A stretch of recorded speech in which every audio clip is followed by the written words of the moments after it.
We'll go. And I'm sure some more people will join us as we go along.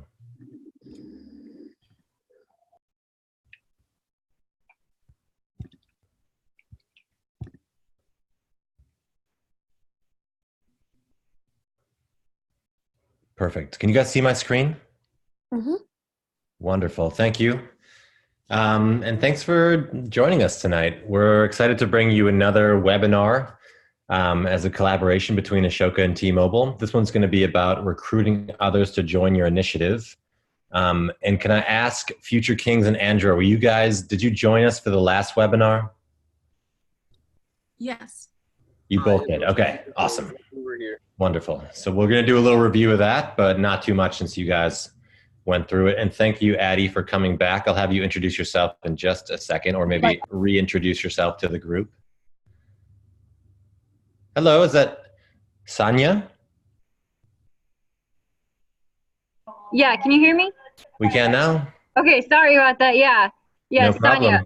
Glad you're here. Welcome. Thank you. Thank you for having me. Sorry, we're a little late. We actually just finished up with one of our workshops, so sorry. No problem at all. Good to see you again. So here's what's going to happen today. We're going to start off with some introductions. We're going to talk a little bit about the last webinar that Shafat and Rachel delivered, which was about turning ideas into action. And then the main thing we're going to talk about today is recruiting others to join your initiative. And we have these 4 topics that we put together under that theme. We have the first followers, thinking about allies, your core team, and competitors as collaborators. Any questions before we dive into this?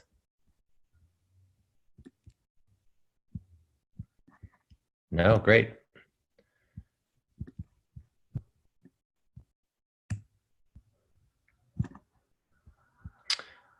So here's who is with us today, along with Rachel.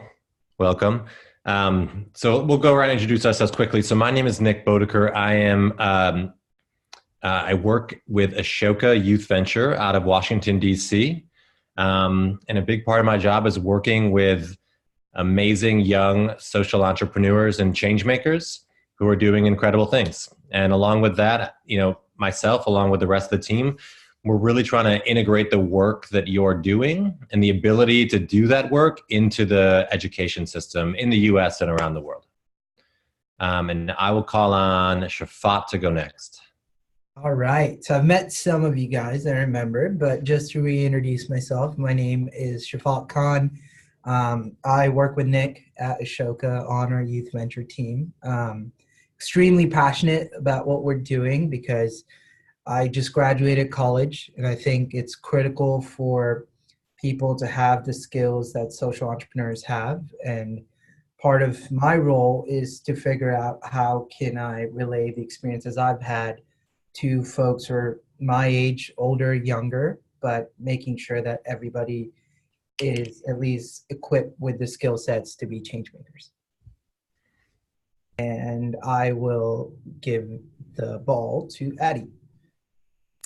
All right, hi everyone. My name is Addie Battle. I was a change maker back in 2019, so last year. I'm co-founder of a hunger relief nonprofit called Meeting the Need for Our Village that focuses on empowering youth to get high quality sources of protein to our low income community, which is a food desert. So that means we don't have access to a grocery store.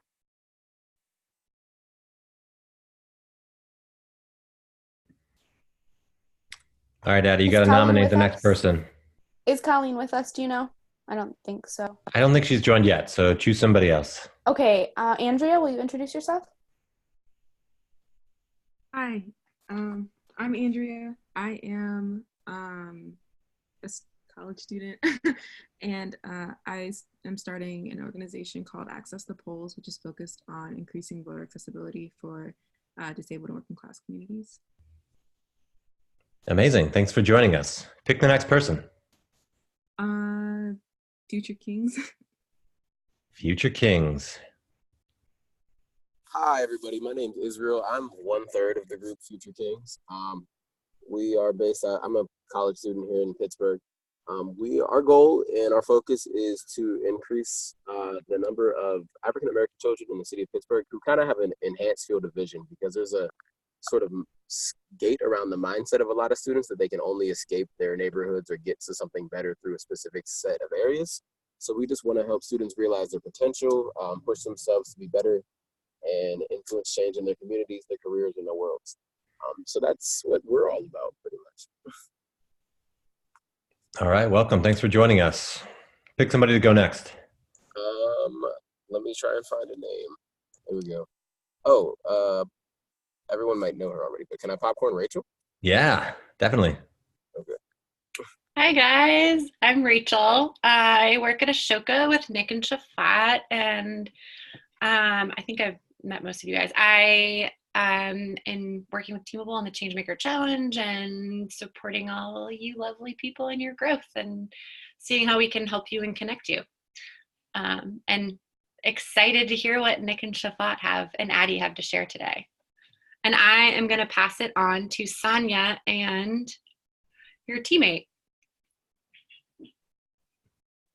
Oh, there she is. Okay. Sorry about that. So we're currently cleaning up, but we have you on like the projector. So my name is Tanya, and I am 1/7 of Chic and Tech. I'm Marina, and I'm also in Chic and Tech. I'm Jade. I'm also in Chic and Tech. And then Michaela, who just ran out, she's also in Chic and Tech. She's also watching. Thank you for having us. Of course. Thanks for joining. All right. I think that's everybody. Welcome, everyone. Thank you so much for joining us. Colleen de Guzman is also who was one of the top 30 winners of last year's challenge, should be signing on momentarily to join us as well. But we'll keep going without her for now. So we talked about last time turning ideas into action, and just wanted to give a quick recap. One of the major topics that we talked about was design thinking. Design thinking is, I describe it as kind of one of the flavors or kind of the packaging of human-centered design that came out of the Stanford Design School. And one of the insights that one of the professors there had is that, a lot of the skills and mindsets and tools that he was teaching in graduate school courses on design would be super useful for the rest of the population to have. So he started kind of packaging design thinking as a set of skills and very entrepreneurial skills that could be brought out of the higher education grad schools into the public for their use.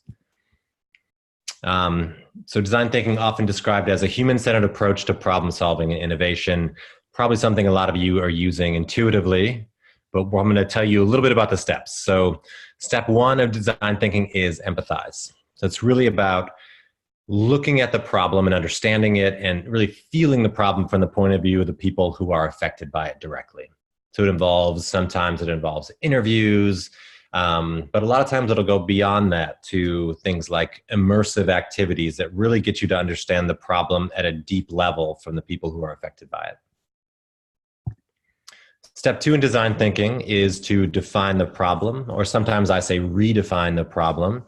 After you have cultivate a deep understanding of that issue, taking some time to go back and making sure that the way that you've thought about it and defined it in the past is really accurate, and giving yourself and your team a chance to align on maybe a new or different definition of the problem, maybe with some more nuance after you understand it more. Step three is to ideate. Ideate is the fancy word that came out of the Stanford D School for brainstorm, right? So it's about expanding the amount of options that are on the table, not just looking at what's been done before, essentially, and making sure we're carving out time and space for that. And there's some great tools that design thinking teaches us to really be able to do that, to come up, kind of push the boundaries of what's been done and what can be done through innovation. Step four is to prototype. So prototyping, I'm sure you guys are all familiar with the word, but it's about how do we create simple, quick versions of whatever our solution is that we can test out, not just with our family or friends or our team, but really get it into the hands of the user to get rapid feedback and to make changes based on that. And there are two steps that are involved in this. So there's the step four is prototype. And step 5 is test. I sometimes describe the prototype test as building to learn. So not only kind of before you bring it out, the process of building whatever it is, the idea that you have is going to teach you a lot, and you're going to make small changes or iterations along the way. And step 5 test, like I said, is really getting it into the hands of the people that are going to be using it, with the aim of not just asking them, hey, tell me what you love about what I made, but really pushing them to try to almost break your product, right? Tell me why this would fail. Tell me why you wouldn't buy this product, right? How could we change this to make it better so that you would? So really trying to get honest feedback from them so that you can know that you're going to succeed in the long run by identifying what's wrong right in the beginning, and hopefully as early as possible. I think one of the hardest parts about prototyping is having enough vulnerability to kind of get our ideas out into the world before they're perfect. It's really hard for everyone, and it's a great skill to practice. And after this, there's these kind of cycles of iterating and testing. And I should add here that, this prototyping, the steps that I just went through, empathy, define, ideate, prototype, test, we talk about them as steps, but they're not a linear process. So sometimes you might go through and you might get to the prototype phase and you might say, oh, actually, I need to go back and do some more empathy work because there's something missing that we're not understanding, or we've just discovered something new. Or maybe you need to go back to define. Or maybe your prototype doesn't work at all and everybody hates it. And you say, okay, we should go back and ideate a little bit more. We need to put some more options on the table because what we have isn't working. So it's a very intuitive framework, but there's a lot of power in design thinking. Once you start using it, I guess you really understand why it's so powerful, because it's very counterintuitive to a lot of the ways that we're taught and educated, where it's about getting the right answer, or it's about perfection, it's about 100%. And it's interesting that, a lot of the most successful entrepreneurs in the world aren't people that did particularly well in school.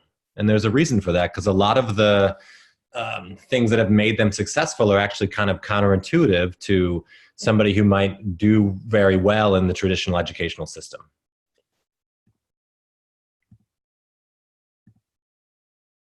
So we zoomed in the last webinar. We talked about design thinking, but we really zoomed in on prototyping, and we talked about the idea of starting with an idea, and then a lot of people get stuck. They don't know how to turn their ideas into action.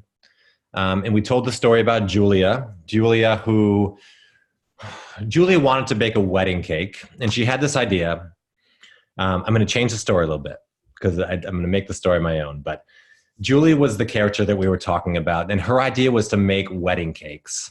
And the story I usually tell about Julia is that her amazing idea and what she wanted to be different about her wedding cakes is that she was going to make gluten-free vegan wedding cakes for all of these weddings that didn't have the option of wedding cakes in her city. So she had this kind of vision of, opening up her own bakery, and she would make these wedding cakes and she would have lots of clients, but she had trouble moving from the idea into the action. And we're going to use that analogy of, if you have the idea of making a wedding cake, how do you go about making that first wedding cake, right? Do you just start right? Do you go to the store and just buy everything that you need to make that big wedding cake and make that your first try? And do you want that your first customer or your first wedding to be that first cake that you make, for example? So what we talked about last time is that it's much easier to move forward with turning your ideas into action if you're really breaking them into much more manageable steps. And we're going to call those steps prototypes. And the beautiful thing about prototypes, if kind of done correctly, is that they should represent what that bigger final vision is. So on our way from our idea to our wedding cake, we imagine these 3 steps. So after we have the idea, in order to get something that represents what we want to do but allows us to get feedback, we talked about a quick first step that we could do without even buying anything would be perhaps to create a menu of options. And maybe we would show that to friends, family, potential customers to start getting feedback.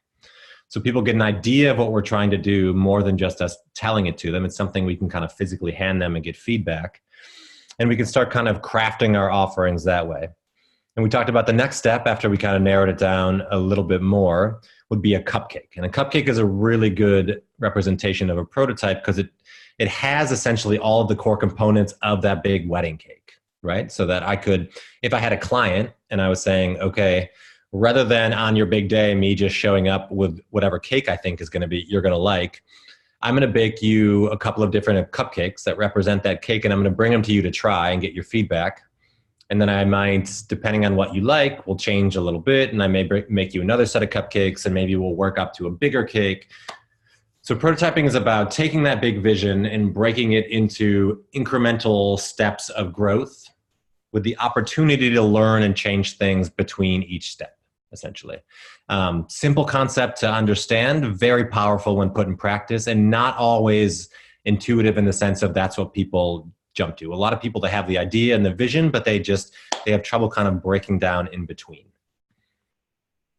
And as we saw, the levels of sophistication and the amount of time and resources that you would spend on the prototype increase as you go along. So the first one should be very quick, very cheap. You're not spending a lot of time. You're not getting super emotionally invested in them by working on them. And this allows you to kind of ramp up as you go. Another way that people use prototyping is that, sometimes you have the idea and the vision and you're kind of working backwards to figure out what those steps are going to be. One thing I see that also happens a lot is that people have the idea, but not the big vision, and they kind of use prototyping to go the other way, to kind of build a path forward. So maybe they're like, I really want to bake things, and I want them to be vegan, gluten-free, but I don't know what my next step is going to be. Wedding cake is not on my radar. They may kind of work their way up, and maybe that menu is them asking people, okay, I can do brownies, I can do cupcakes, I can do vegan gluten-free cookies. What are you most interested in? And then they find out that 80% of people are interested in brownies. So then they might say, okay, I'm going to start making brownies then, and I'm going to test that out. And they can kind of work their way forward that way. Super useful concept. And here's another representation of just prototyping. You go in these kind of, I think of all entrepreneurship like with this graph now after I discovered it, but it's about these cycles of building, testing, and learning that grow in sophistication. So this kind of models the ramp up from idea to cupcake to cake to wedding cake. But this is another good way to represent this. So you're working on these cycles of building, testing, and learning. And if you remember anything from design thinking, it's about making sure that you're getting feedback from the people who are actually going to use your product, and rapid prototyping. So how do you get that early so that you have time to change and pivot along the way? Any questions before we move on to today's topic? That sound clear enough? That was 10 minutes on design thinking. Hopefully it changed your life. If not, try it, and then it will change your life. So what we wanted to spend more time on today, and we're going to bring in Shafat into the conversation, and Addie and all of you, was this idea of recruiting others to join you. So there's the design element of a venture, right? But then there's also this very human side of it where you're trying to convince people that what you're doing is super awesome, which it is, and that they should join you in what you're doing. And of course, there's an opportunity cost to that. And we know that the people around us are so busy, and everyone that you're probably in school with is super busy. So how do we kind of break down the different levels of help that you might possibly receive, and maybe give you some strategies to thinking about how to get other people to join you? And we broke that down today into 4 categories. So the first, followers, looking at allies, thinking about your core team, and then thinking about competitors as collaborators. So I wanted to start today by talking about your first followers, who are very often some of the hardest people to get to join you. And I have a video that I would love to play if it works. Has anyone ever seen this video about first followers? You have? It's the best. It's only 2 minutes. So worthwhile. Let me see if I can make it play.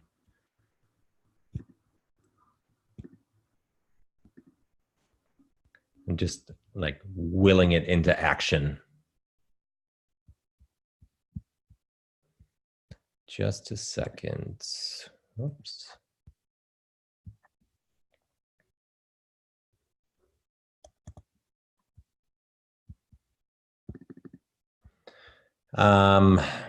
Can we do here?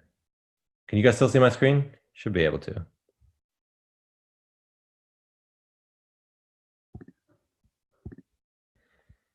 We may have lost the ability to do that. Okay, just 1 second. So close to pulling this up for you guys. Any questions on the top of your mind in the meantime? No? Great. All right. One second. This is worth it, I promise you. There is someone else on Sonia's group that joined, I think. Welcome. So glad to have you. You want to say your name? Would you mind introducing yourself? I wouldn't.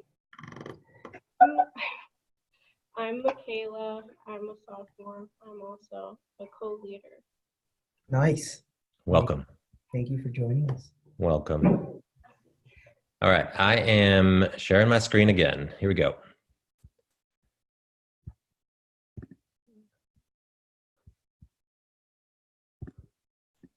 All right.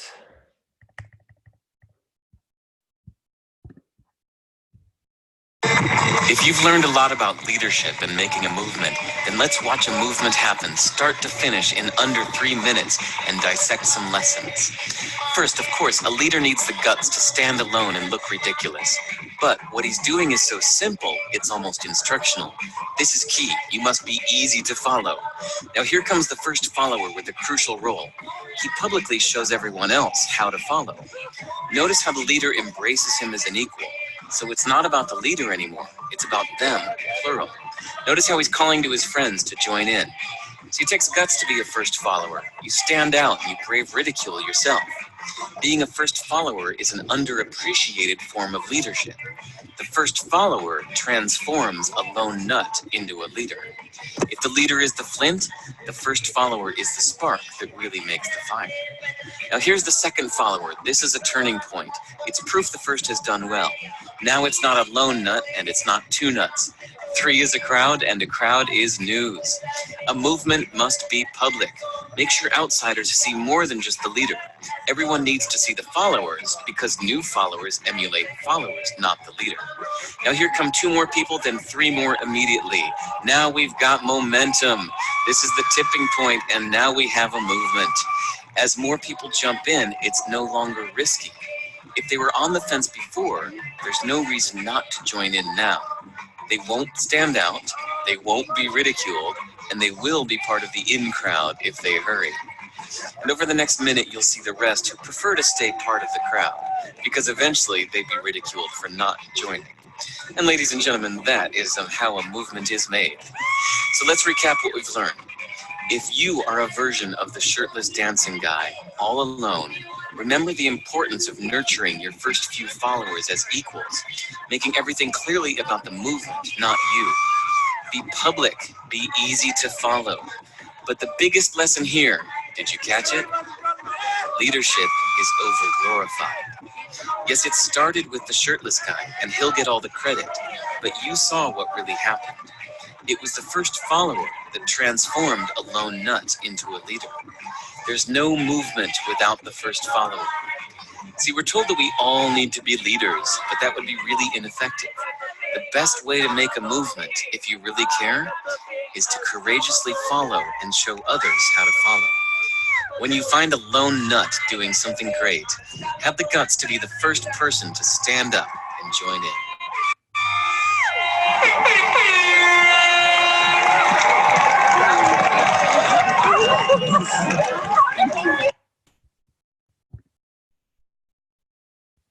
How was the sound on that? Could you guys follow it? Awesome. That is one of my favorite things on the internet, actually. I use it all the time. And been some amazing lessons there. I'm going to ask you to think about how that applies to you. Let me go back to my deck here. And we came up with just a couple of questions. I zoomed through this. So here are my questions for you guys as we're talking about first followers. As you're either starting an organization or growing it, the questions I have for you, and to give Addie a little heads up, Addie, after, I'm going to give people a second to think about this, but I wanted to maybe you could kick off a conversation. When you first started your organization, how was it kind of bringing on those first followers? And do you feel like you kind of followed the advice of the video, which was being visible, being easy to follow? And I'm going to add to that, starting with why. So really, as you talk to people about what you're doing, helping them to understand your own motivation and connection to the issue. So hold up on that for now. I want to give just everyone on the call a second to think about, as they're cultivating maybe the first people that are joining them, or do they feel like they're visible, easy to follow, and they are leading with why they're doing what they're doing?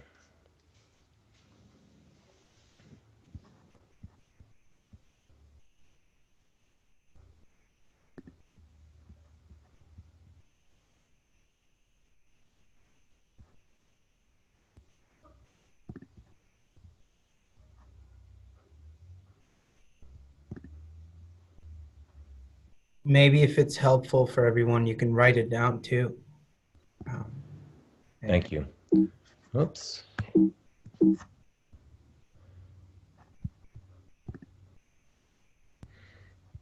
Sorry, I was trying to get your pictures back. There they are.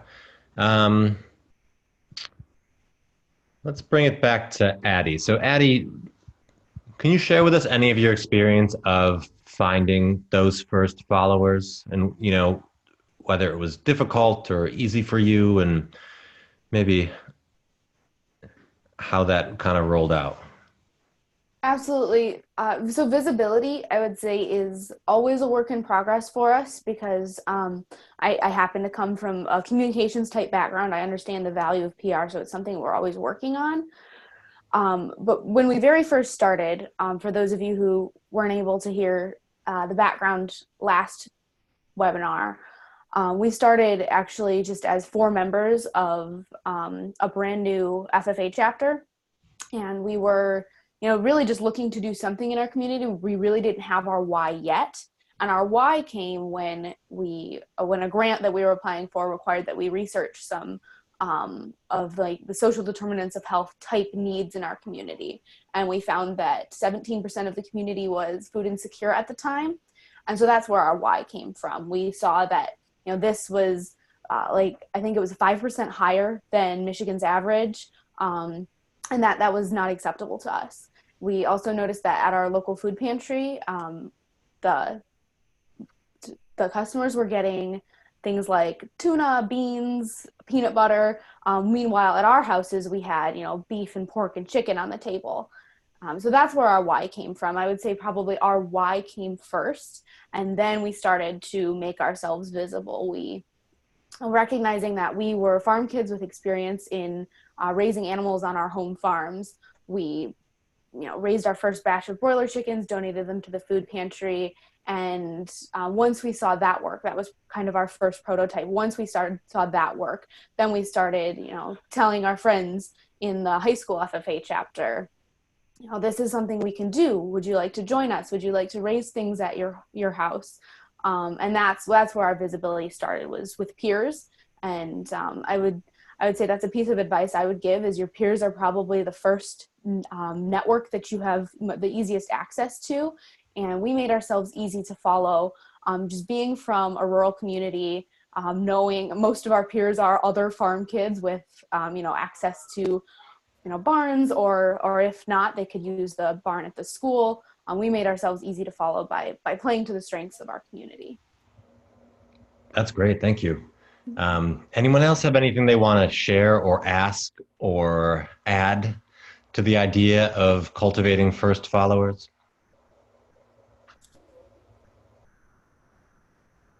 Hey, Israel with Future Kings. I have a question, Addie. When you started to get your first peers to join in and had wanted to grow stuff at their house, I'm sure you probably had some people who might have said no, they weren't interested, or once they started, they thought it would be, they realized how much work it would be. Can you talk about the process of just like really keeping your first followers and realizing when you have to, accept that not everyone's going to be a follower? Yep.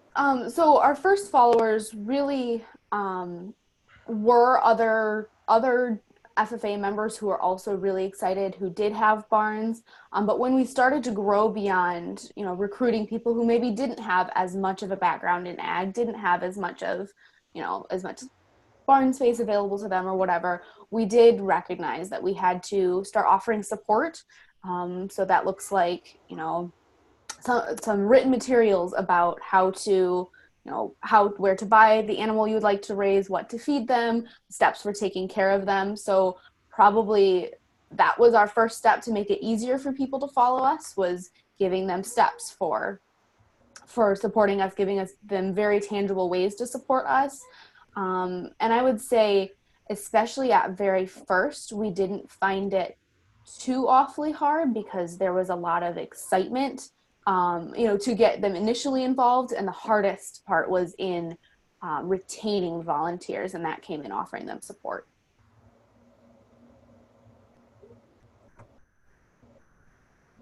Does that answer your question? Yeah, totally. Thank you so much. Great. Anybody else?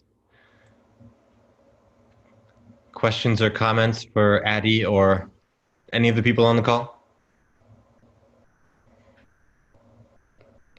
All right, let's keep going then. We can come back to this anytime you guys want.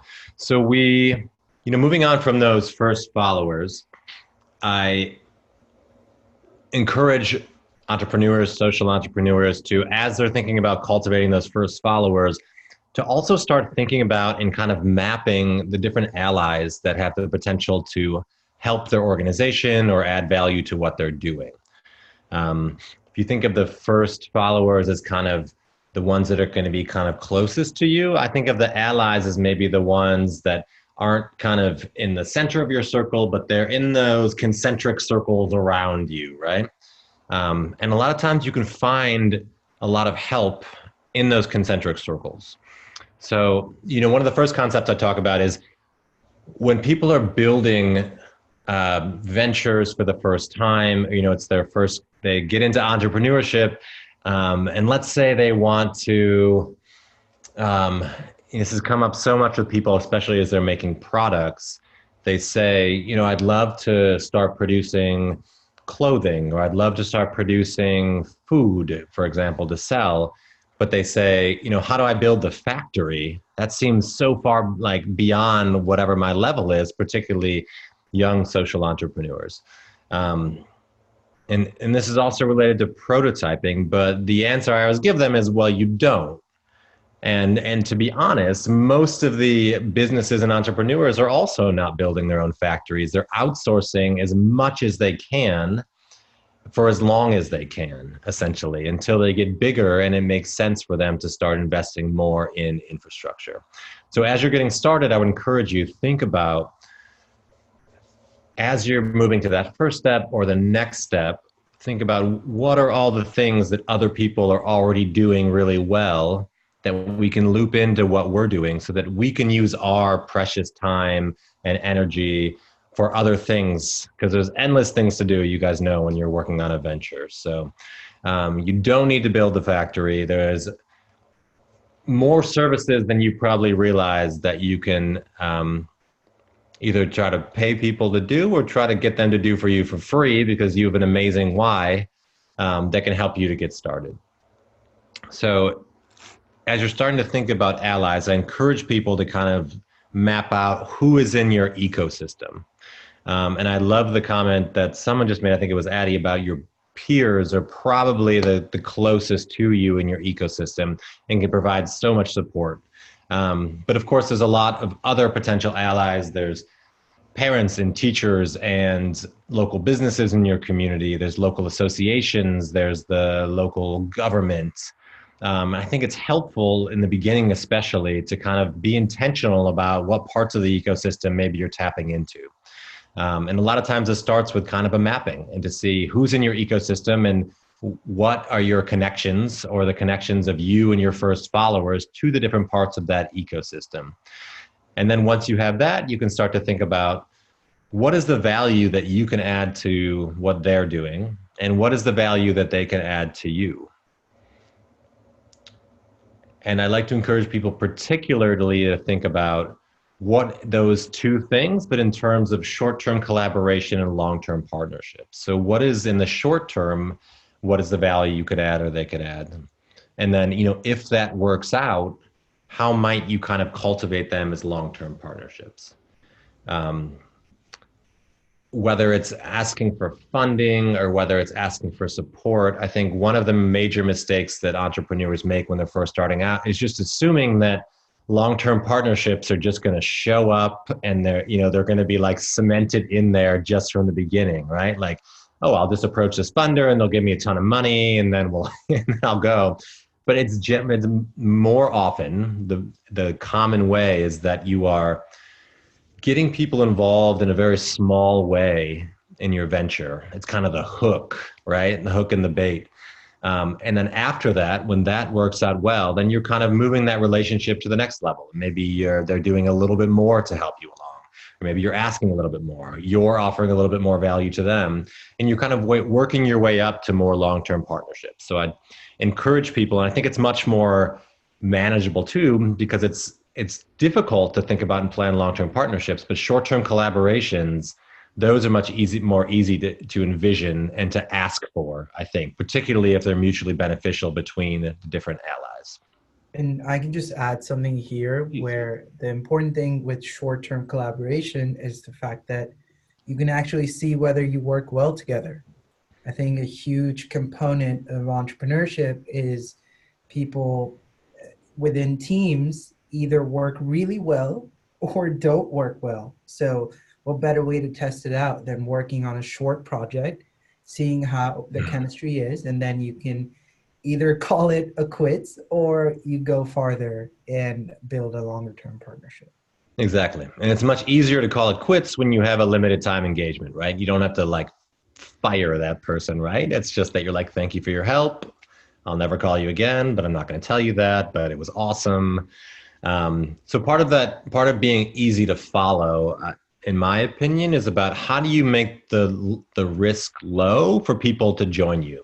So that if I'm joining your organization or I'm buying your product or I'm attending your services for the first time, how do I not have to make a big commitment to find out if I like it? I think is just a good way to approach entrepreneurship in general. How do you make the risk to entry very low for the people that are working with you or are purchasing using your product or service?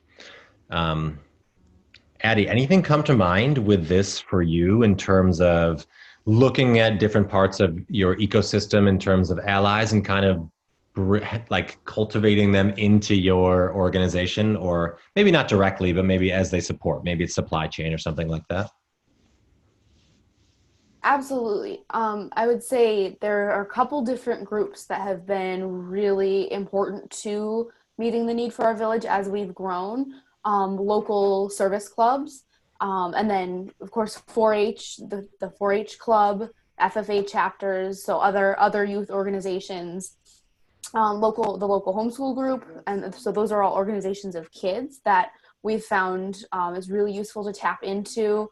I found it's really useful to approach youth and adult volunteers both with a very tangible ask, saying, I think you have these skills that you could offer us, and very tangibly saying, I'd like you to, or will you spend X amount of time with us, giving them that tangible commitment that they can say, I can do that right now, or no, I can't do that right now.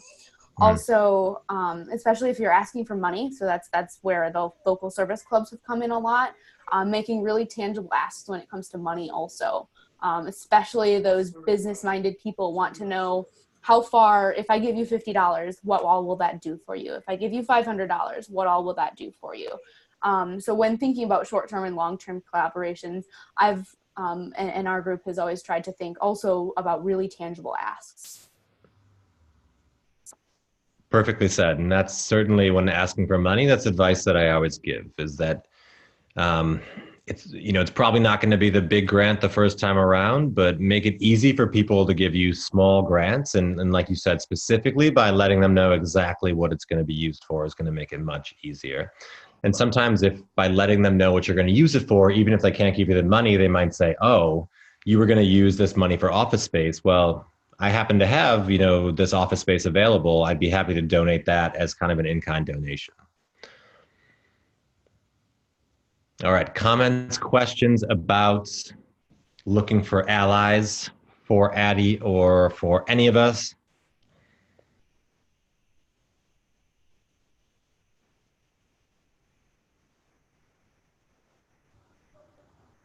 All right, great. In that case, we'll move on. I'm going to turn it over to Shafat to talk about another part of recruiting people to your venture, which is the kind of expanding your first followers into your core team. Yeah, so I think, and I'll bring in Addie to kind of bring some real life examples, but one of the brilliant things about first followers is that you could actually start maybe identifying some people who would be part of your core team. Now, I think it's important to draw a difference between the two.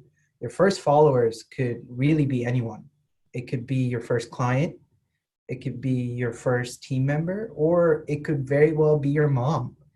But your core team might not involve your mom, but in the best case, it might. But how can you identify that core team, right? So Nick, if you want to go to the next slide. Cool. So you can click along as I go. So the first thing to really notice and identify is yourself.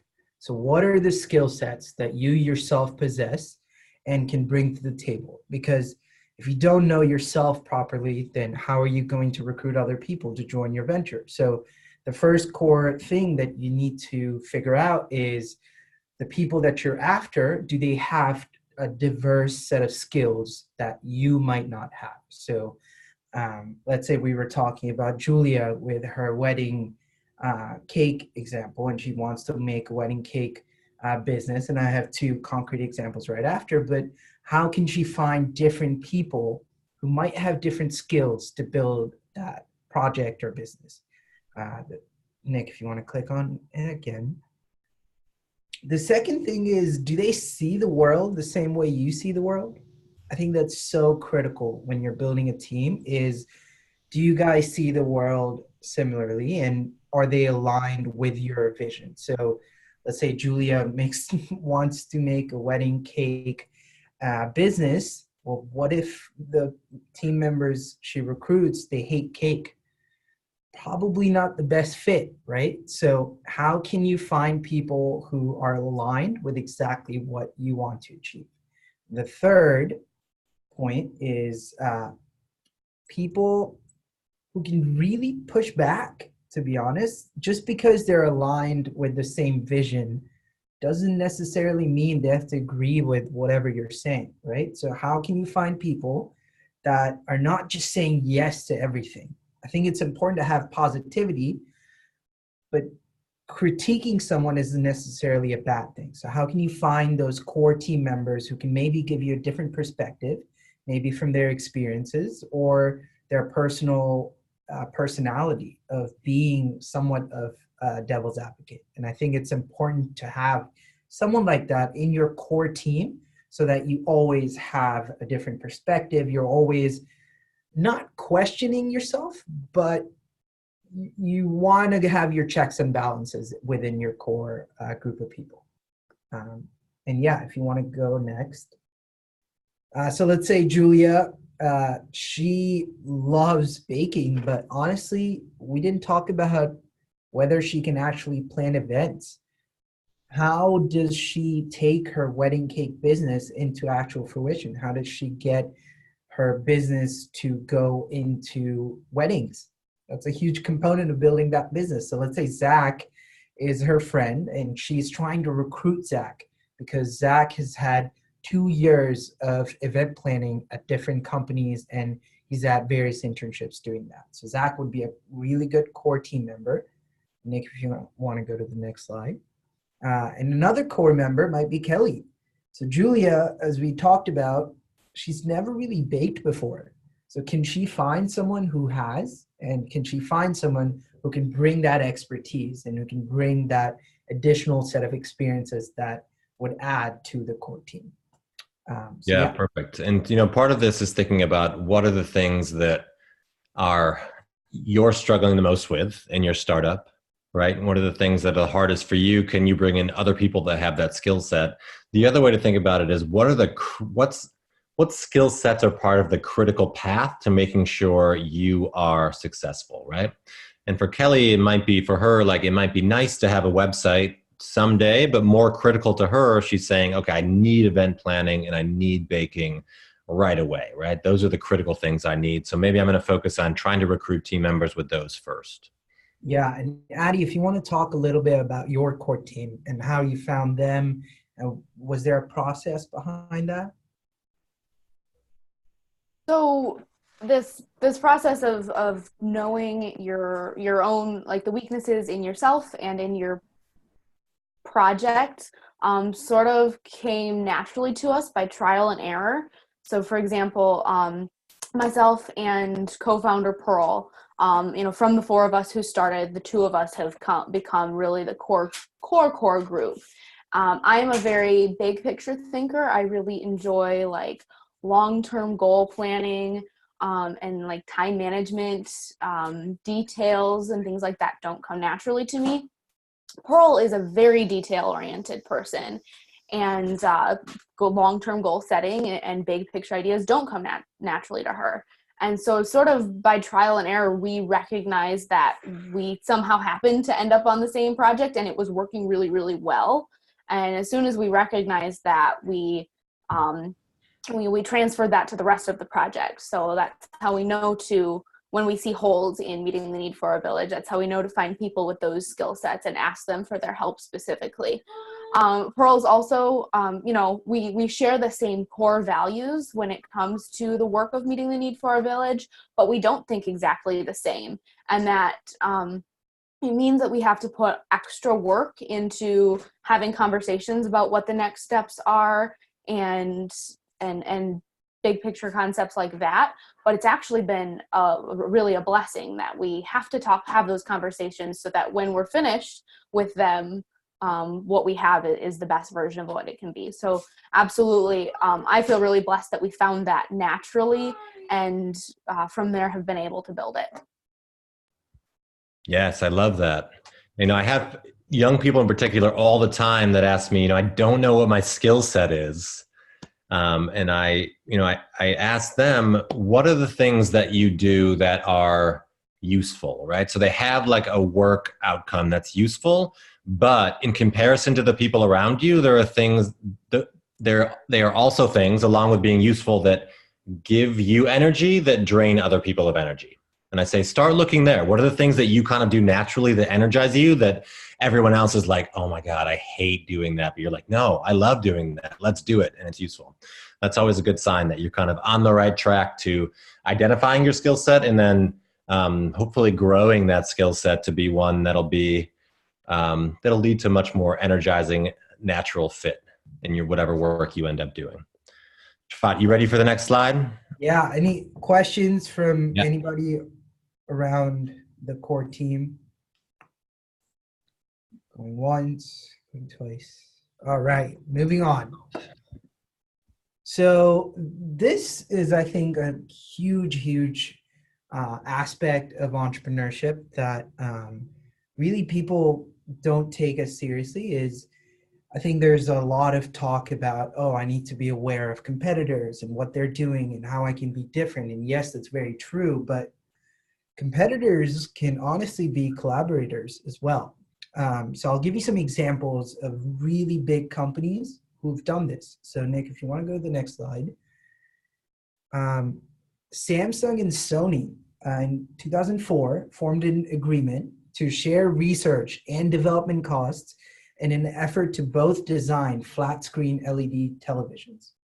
These are two very, very big companies who are competing against each other very ferociously, but they agreed to share their most valuable thing, which is their research and development. And I think that's a great example of how they can come together to work on innovation, because they both can realize and understand that if they can share their resources, then ultimately both of them will be better off. So a second example would be Harvard and MIT. Sorry, the formatting is a little off, but the main thing here is Harvard and MIT are known to be huge competitors, but they together, they came together to form a nonprofit organization that provides free online courses by each investing $30 million.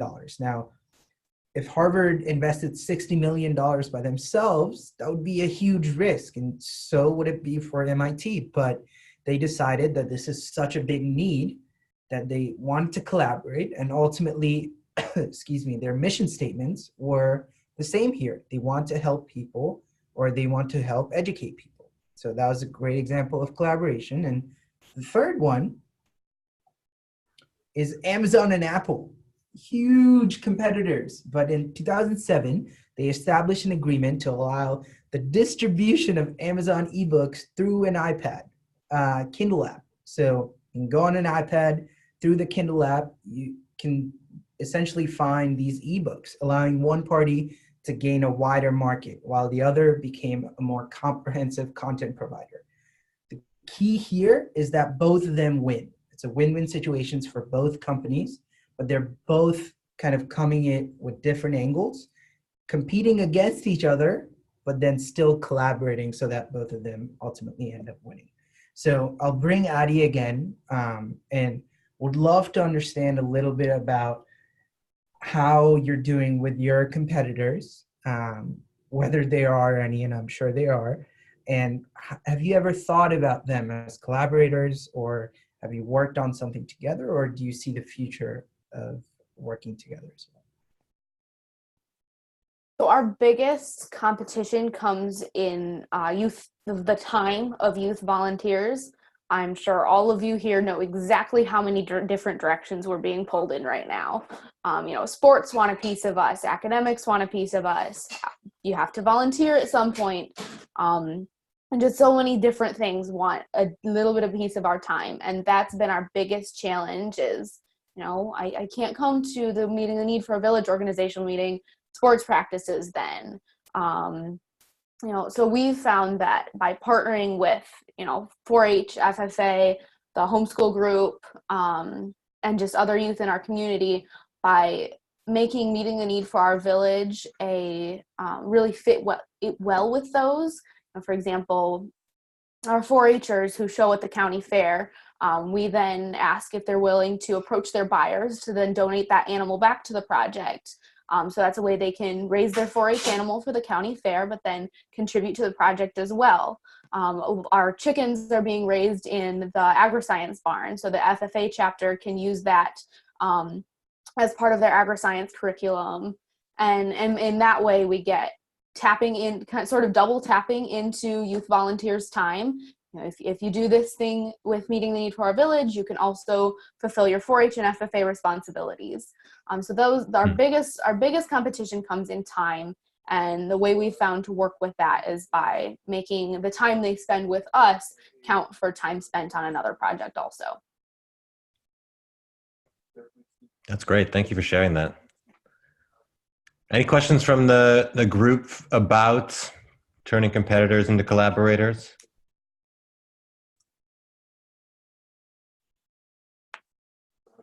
I think just to echo Adi, I think those are such good examples of how she worked around having these challenges, but then saw the opportunity, right? I think that's such a cliched thing, is turn challenges into opportunities, but it's true. It's how can you identify these competitors and where are they lacking?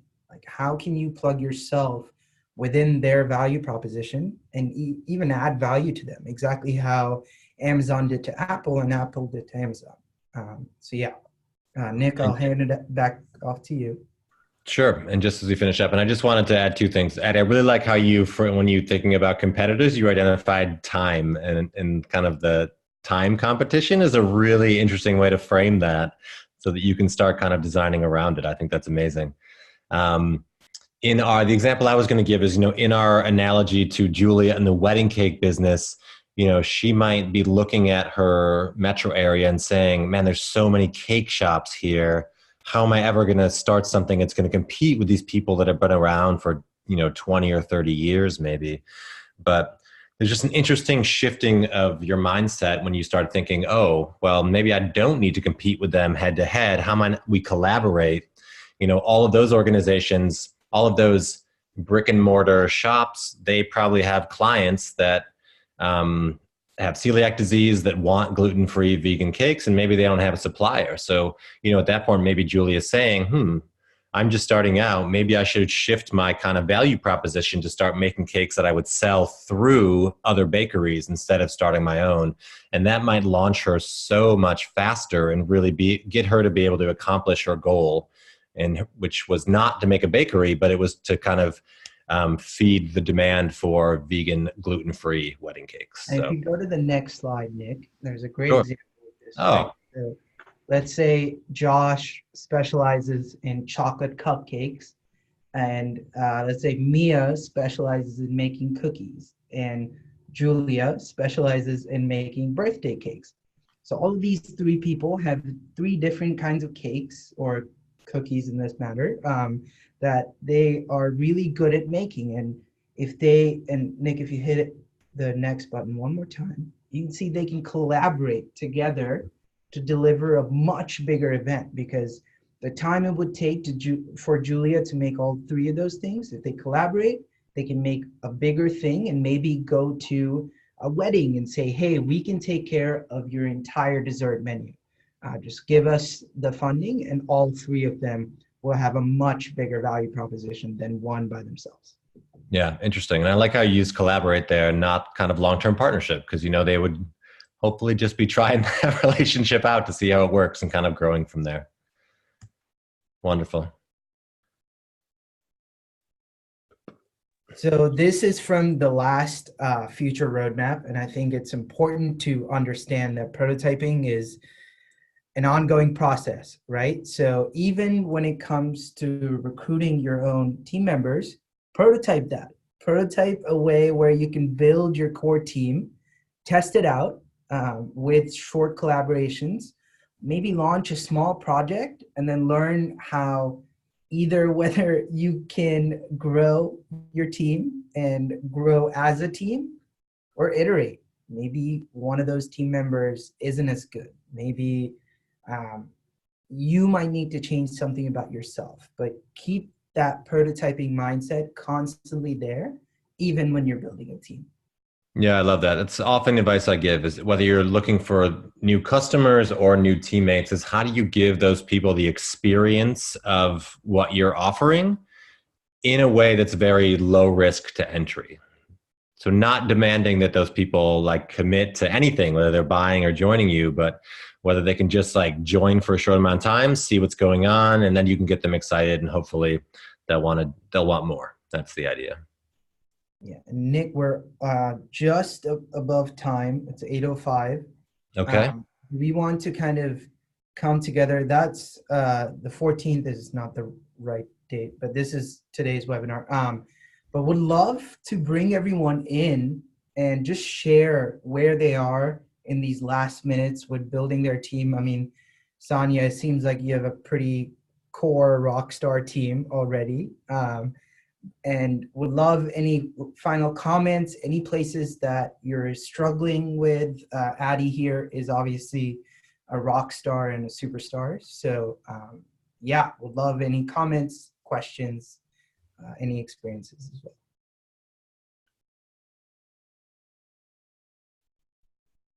We starting? Do you want to say? We can share our where we are and where we may be struggling. So we made like our core team like our founding team was last year. And so now we're transitioning basically like the program, like the implementation part of it to a new team, the new gen team.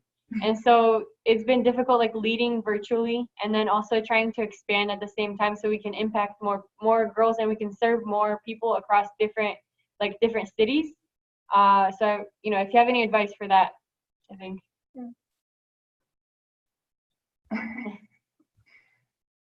I would say that personally, I think that like just transitioning, like Sonia said, from where it used to be all of us in high school, and then 3 of the founding members went to college, and I was like here, and I'm happy that I'm here because I'm able to pass down the knowledge that I had to the new co-leaders.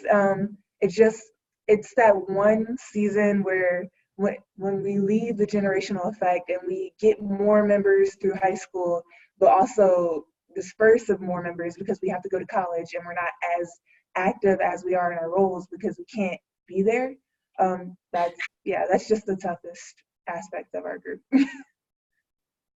Absolutely. Happy to comment on that, but would love to invite Addie or anyone else to comment first.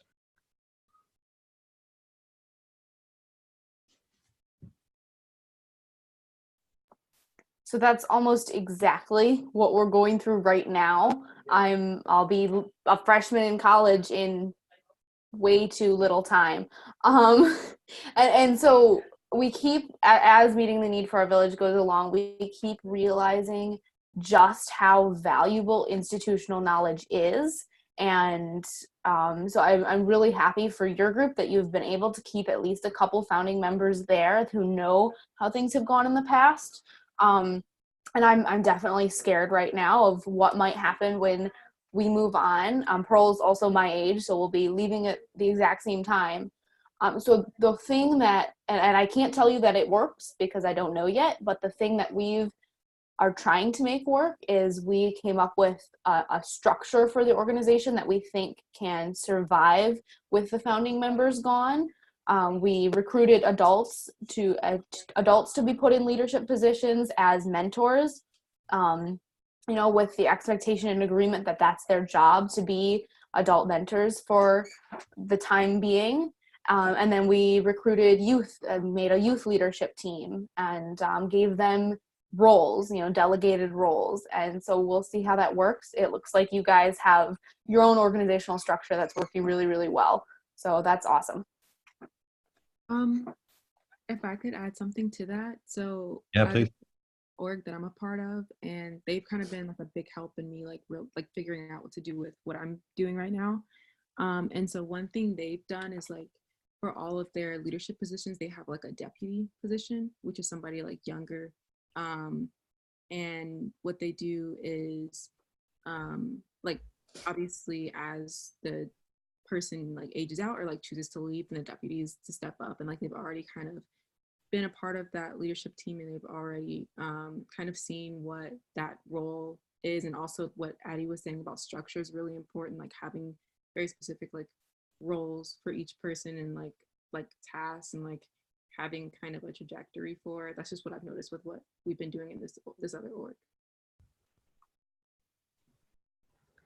That's perfect. I love that. And my general advice is to, like all of you seem like you're already doing, think about it in advance before that transition happens, right? And try to plan it into your leadership structure, I think is so key, particularly recruiting younger people and getting them to actually step into those leadership positions before your physical presence is gone. The other tips that I give, I feel like are intuitive to most people, but it's about how do you really set clear communication plans and stick through them and learn to work as a team remotely over distances. And it's certainly, it'll be a transition, but it's very doable. As my team knows, Rachel's out in Portland and we're in DC.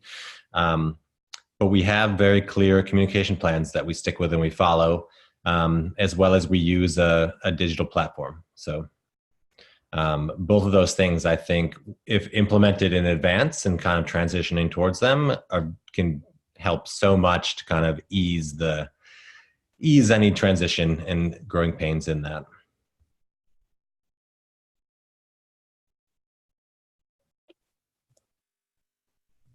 Any other questions or anything within your team that you're struggling with, that you're looking for help specifically? I have a question. If we're kind of on the other end of the spectrum, and then we're not at the point where we're going to be moving to different places yet, but we're here in our city trying to get started and get students interested. And I'm just wondering if I could get advice from anybody who's done it on how any of your groups have been successful in, making your opportunity, like trying to use the competitors as competition. How do you find ways to make what you're going to do seem like something fun? Because we're all going to be new, and we're trying to get students to, step away from their sports programs and step away from whatever they normally do in their summers and come hang out with us for a couple of hours. So that's going to be tricky, and we know we're going to have some tough issues with that. So anyone has any advice, I would totally love to hear it. Thank you. Can you give a one-liner of what you guys do, just so that we have a little bit more context? Yeah, we're going to just have bi-weekly sessions with the students. They're going to come in, talk about the foundational tenets of Future Kings, learn how to be better leaders, and then make stronger decisions. And we're progressing that through learning some tenets, learning some financial literacy skills, and then different career opportunities, having people come in and talk to them. Awesome. Cool. Anybody have any thoughts?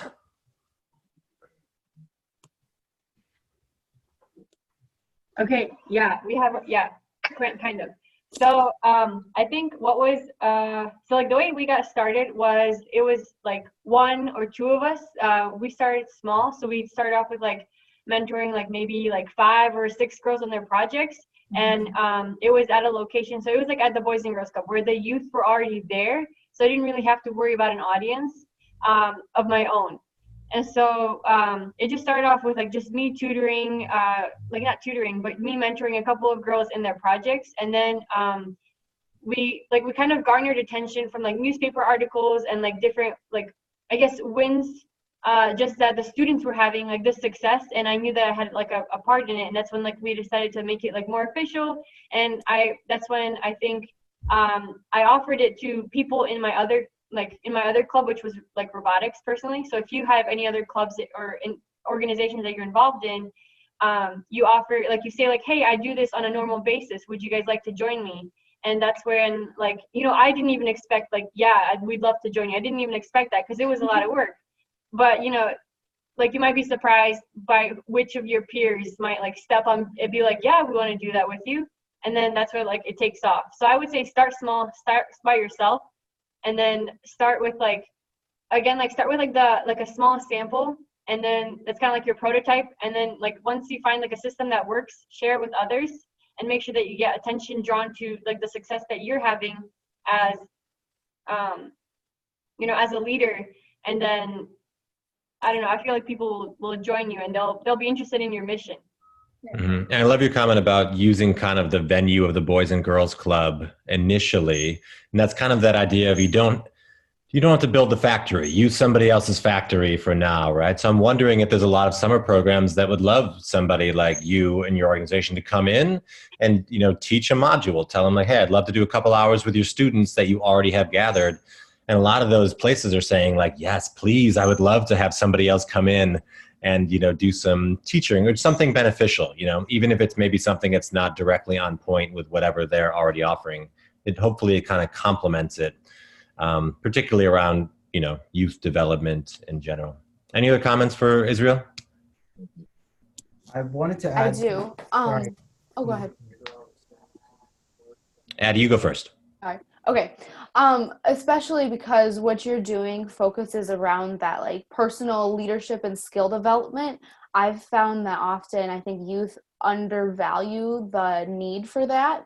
And me too. I'm looking more at what's super fun for me to do rather than what's, maybe going to help me with a future career. So I think making yourself known to people that youth might be going to for advice, mentors, high school counselors, parents, teachers, making the leadership and skill development that you do known to them may then cause those mentors to push youth to come get involved with you. Thank you so much. Awesome. Yeah, just to echo that, I think the example that you gave about like people playing sports, Well, sports teams probably care about their athletes being financially literate, right? There's a huge push for athletes to know financial literacy as well as just regular skills outside of the pitch to, I say pitch, I grew up in a British background, but outside of the field to understand how they can succeed in the world, in the real world, if you will.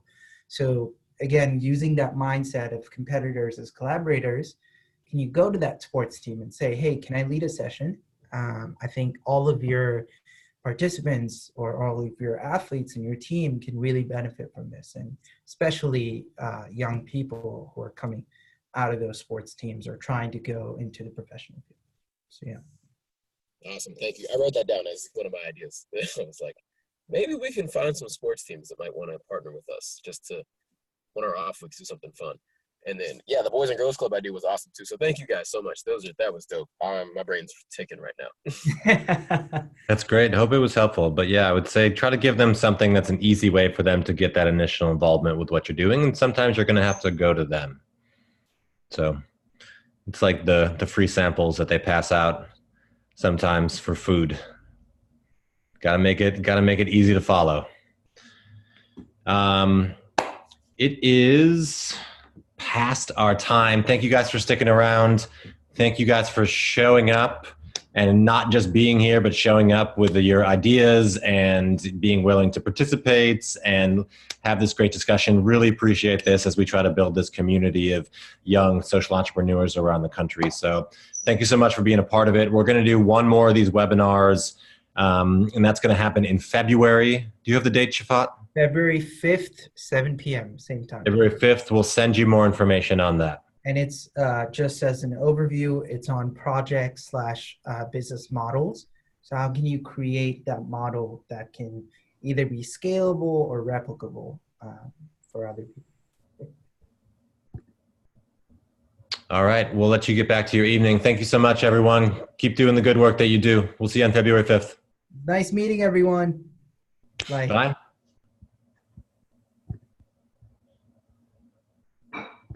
Thank you for having us. Thank you. Bye-bye. Bye, guys.